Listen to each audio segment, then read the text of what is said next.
Vatspana ethnie Pasteure RATIANARIVO Léa.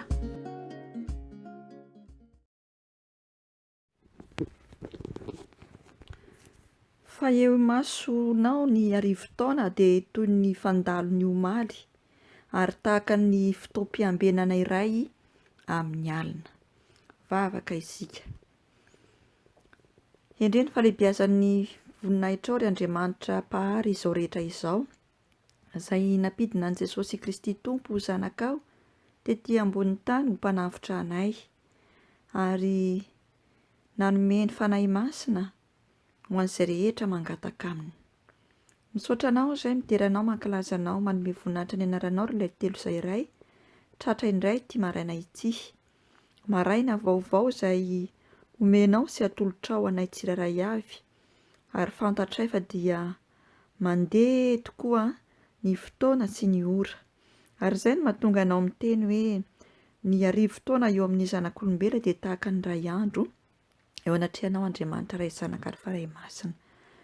Haidino aminay tsiraray amin'ity maraina ity ary ny fanahinao masina, fanahy masina, mamenoa anay fanahy masina, hafanao izahay fanahy masina, hafanao izahay fanahy masina, sokafo ny fonay tsiraray avy, ahaizanay mandray ny vatsim-panahy avy aminao amin'ity maraina ity, ary dia tendreo ny molotry ny mpanomponao Jesosy malalo mba ahafahako mitory sy manambara ny Hafatra amin'ity maraina ity, ahafahanay tsiraray avy mamakivaky izao tontolo andro izao. Dia amin'ny anaranao Jesosy Kristy Tompo ilay nahary izao rehetra izao no angatahanay sy anaovanay izany vavaka izany. Anoloranay koa ny dera sy ny haja ary ny voninahitra mandrakizay. Aleluia. Amen. Fifaliana mandrakariva no miarabanantsika tsiraray avy hitratra ity maraina ity, izay fotoana andraisantsika ny vatsim-panahy avy amin'ilay tompony tompo sy mpanjaka ny mpanjaka, dia ilay mamoaka ny ony rano velona eo amin'ny seza fiandrianany. Ny vatsim-panahy izay horaisintsika amin'ity andro anio ity dia ao amin'ny bokin'ny Salamo 120, Salamo 120, raisintsika amin'ny andininy 10 ka hatsahatra amin'ny andininy 70. Salamo 120, andininy 10 ka hatsahatra hatramin'ny 70. Rehefa hita dia vakiako amin'ny anaran'i Jesosy. 70 taona no andron'ny taonanay, ary raha tahiny mateza aza dia 80 taona. Nefa fahasasarana sy zava-poana ny voninahiny, fa mielina faingana izany, ka lasa manidina izahay. Iza no mahafantatra ny herin'ny fahatezeranao sy ny fahaviniranao, arak'izay tokony ho fahatahorana anao. Mampianara anay anisan'ny andronay, azahoanay fohy endry. Miverena Jehova ô, mandra-pahoviana, ary mba haneninanao ny amin'ny mpanomponao. Vokiso ny famindram-ponao noho ny maraina izahay, mba hiobianay sy hifalianay amin'ny andro rehetra iainanay. Mampifalia anay araka ny andro nampahorianao anay sy ny taona nahitanay loza. Aoka iseho amin'ny mpanomponao ny asanao ary ny voninahitrao amin'ny zanany. Ary aoka ho aminay ny fahasoavan'ny Tompo Andriamanitray, ary ampitoero aminay ny asan'ny tananay. Eny, ny asan'ny tananay ampitoero izy. Amen. Ny lohahevitra izay ho banjintsika sy andraisantsika ny vatsim-panahy amin'ity maraina ity dia eo amin'ny andininy 12, izay manao hoe mampianara anay, anisany andronay, hahazoanay fohy endry. Mampianara anay, anisany andronay. Manoloana izao lohateny izao dia mipetraka ao an-tsaintsika avy hatrany angamba ny fanontaniana hoe ilaina ve ny manisa ny andro iainantsika, ny isan'ny taona havelomantsika? Aoka isika tsy aro-tena fa mitombo taona iray indray ny taonantsika tsiraray avy, ary mihamandroso hatrany ny fotoana. Ny fanontaniana faharoa mipetraka indray dia hoe moa ve mba manana fahendreny isika kristianina ka hampiasa izany tombonandro izany amin'ny tsara? Dia maro ny valiteny azo hamaliana izany fanontaniana izany, fa ireto misy santionany. Voalohany, maro ny andro havelomana nefa ratsy avokoa no tanteraka hoy ity kristianina ray. Ny raindray milaza fa mahateva vokiandro aho izy ary dia nosoratany izany mialohany na hafatezany. Ary ty farany nanambara fa zavatra maro samihafa no mifamaofao teo amin'ny fiainako, ka ny fitsapana sy ny zavatsarotra izay nolalofako dia niteraka fanantenana tato anatiko. Asa mety misy amintsika izay miaino amin'izao fotoana izao koa angamba manana valiteny mitovy amin'iray amin'ireto valiteny telo ireto. Fa andeha ho jerevantsika kely hoe ahoana moa izany hoe manisa ny andro iainana? Manisa ny andro iainana hoe? Voalohany aloha dia lôjika be amin'ny zanak'olombelona ny mijery ireo fahatsiarovana sy ireo zavatra nolalovana tamin'ny andro lasa. Ary tamin'izay ny tsirairay no nanatsoaka lesona, nanova ny fomba famindra, ny fomba fisainana, sy teo amin'ny lafiny maro samihafa ka nahafahany nanatrika sy miatrika ny andro aviny. Tsy afaka niverina amin'ny zavatra efa lasa intsony isika, kanefa kosa izay tsara sy ny mifanaraka amin'ny sitrapon'Andriamanitra dia azontsika tohizana sy hatsaraina ho tsaratsara hatrany ahafahana miatrika ny ampitso. Manisa ny andro iainana hoe?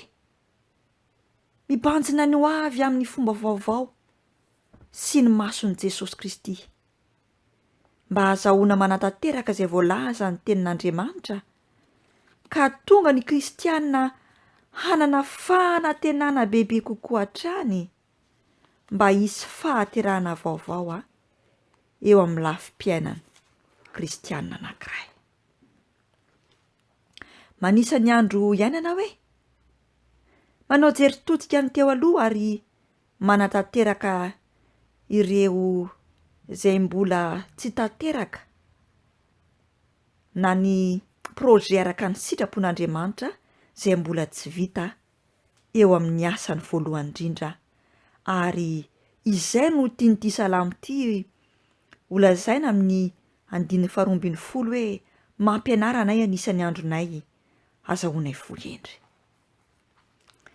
Ny fanaovantsika ny bilan du compte ny andro iainantsika izao, ny lasa sy ny ho avy dia anisan'ny loharano iray azahoana fahendrena ka tsy hamerenantsika izay fahadosoana, ny fahatalana, ny fahotana izay vita taloha, fa kosa mba hananantsika fiainana, fisainana vaovao, fomba fijery vaovao, ary indrindra fomba fisainana mifanaraka amin'ny sitrapon'Andriamanitra.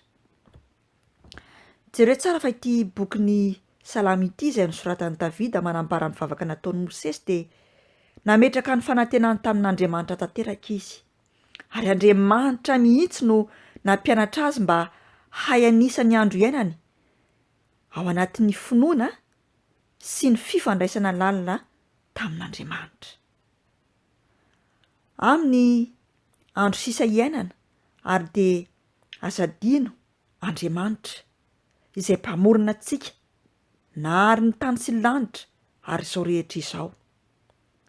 Ary tsy hoe namorona fotsiny izao rehetra izao fa nandefa an' Jesosy Kristy Tompo mba hamonjy asy anao ka mba hananantsika ny fanantenana sy ny fiainana mandrakizay dia ny etỳ an-tany ary any an-danitra rahatra izay. Mampianara anay anisan'ny andro iainanay, azahoanay fohendry. Ny fotoana havelomantsika etỳ ambony tany dia 70 na 80 taona ihany raha tahiny mateza, dia kely tokoa eo anatrehan'ny mandrakizay. Ary izay no mamporisika antsika ny tokony hivavaka mandrakarivotra isika, azahoantsika atsaina mazava tsara ny amin'ny fahafoezana sy ny hafoezan'ny androntsika, mba hahafahantsika mampiseho amin'Andriamanitra fofeny fahendrena azahoantsika sy ahaizantsika mampiasa tsara ny andro tsiraray avy izay ominy antsika. Tsaroa fa ny fiainan'ny kristianina anankiray izay efa nandray an'i Jesosy Kristy Tompo ary ny fiainantsika ankehitriny dia fanomanana ny fiainantsika ho avy. Noho izany dia tokony ezakitsika ny ahafantatra izay tian'Andriamanitra atao ho an'ny asa fanompoana izay iarahantsika manatanteraka eo anivon'ny fianakaviantsika sy ny hafa. Ary isika no fitaovana mahatoky ampiasainy amin'izany. Rehefa tapitra mantsy ny fotoantsika ety an-tany ka ho any an-danitra isika dia ho lanjalanjaina amin'izay fotoana izay ny fomba ny ainatsika na ny tsy ny ainatsika araka ny sitrapon'Andriamanitra. Ary ho fitsonjovana izay fotoana izay dia tokony hivavaka isika hananantsika fohendry sy feno fahatahorana marina an'Andriamanitra ary hikatsahantsika ny fankasitrahan'Andriamanitra ny fiainantsika sy ny asa ataontsika ho azy. Manambara ny fiadanana ho an'ireo izay miankina tanteraka amin'ny Andriamanitra ary izay no manome antoka atsika fa tena fialofana antsika Andriamanitra ary azontsika ianteherana izany fiarovana izany amin'ny fotoana loza ara-panahy sy ara-nofo. Ho an'Andriamanitra ny voninahitra, isika kosa dia hangataka ny fanahy masina mba hampianatra antsika anisan'ny androntsika azahoantsika fohendry. Vavaka isika tokoa. Faly ny fonay ry Andriamanitra ray zanaka ary fanahy masina amin'ity maraina ity, izay mampatsiahy anay fa tokony ambina mandrakariva izahay ka hianatra anisan'ny andro iainanay mba azahoanay fohendry. Izay tsiraray tokoa ny anay Jesosy dia tsy mba manana fohendry fa foadala. Ary izany foadalana izany no mitarika anay hanota, hanao zavatra maro tsy mifanaraka amin'ny sitraponao. Kanefa izahay dia mitonina ho kristianina, mitonina ho mpanaradianao, mitonina ho mpanomponao ary manana anarana fanompoana maro samihafa. Kanefa Jesosy toa tsy mba manana fohendry ao anatin'izany rehetra izany. Misaotra indrindra ny amin'izao fotoana izao izay ampianaranao anay mandrakariva mba hianaranay amin'ny alalan'ny teninao. Jesosy malalo, Andriamanitra izay nandefa an'i Jesosy Kristy Tompo, mamindrafo aminay. Fona aminao izay amin'ny foadalanay. Fo rano mafana ary fo mora misy endotra. Matoa tonga aminay tsiraray avy izany teninao izany, dia fantatrao fa tsy misy manam-pahendreny izahay eo anatrehanao. Ary izany no andady ladizanay amin'ity maraina ity amindrao fo ka mialao heloka. Sasao madio izay Jesosy ho afa-pahotana. Ary dia mahatsiaro ny teninao izahay hoe aza ny fitafianareo ny triatriaro, fanofonareo ny triatriaro mba hanananareo fohendry, ka aizanareo hiambina anisan'ny andro sisa izay iainanareo ary ahafahanareo manao ny sitrapon'Andriamanitra araka ny voasoratra ao anatin'ny tenin'Andriamanitra sy ny Baiboly ary araka izay voatory sy mbola hotorian'ny olom-baositr'Andriamanitra. Manomboka amin'ity andro an'ity ara Jesosy dia mampianara anay anisan'ny andronay azahoanay fohendry.